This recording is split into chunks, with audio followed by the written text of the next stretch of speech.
start-up française a mis au point un test salivaire pour diagnostiquer rapidement l'endométriose. Jusqu'à présent, les méthodes de détection les plus couramment utilisées sont l'IRM ou l'échographie pelvienne.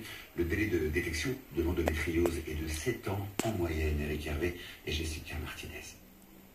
Il ne mesure que quelques centimètres, mais va transformer la vie de millions de femmes. Né dans les locaux de cette start-up lyonnaise, un test salivaire permet de détecter l'endométriose. Démonstration avec le fondateur de l'entreprise. Un tube comme celui-là, dans lequel les patients vont pouvoir faire un prélèvement salivaire. Vous voyez, c'est extrêmement simple. Et une fois qu'on a fini le tube, on referme. Et là, vous avez un liquide stabilisateur. S'il est positif, la personne testée peut alors commencer un parcours santé avec un spécialiste. Une révolution quand on sait que cette pathologie touche en France 10% des femmes en âge de procréer, soit 2,5 millions de femmes et 190 millions à travers le monde.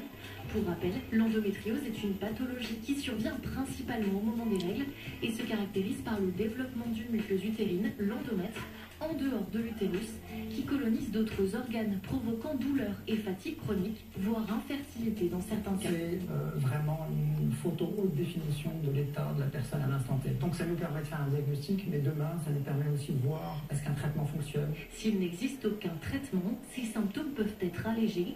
Faut-il encore réussir à obtenir un diagnostic qui prend en moyenne 7 ans en France? Ce qui est en train de se créer actuellement, c'est une écoute. Et c'est ce qu'elles disent toutes.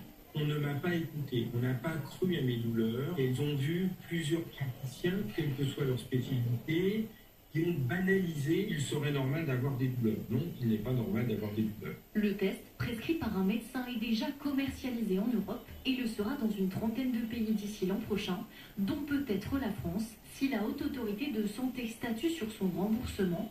De fait, le test coûte actuellement 800 € environ. La guerre en Ukraine avec les bombardements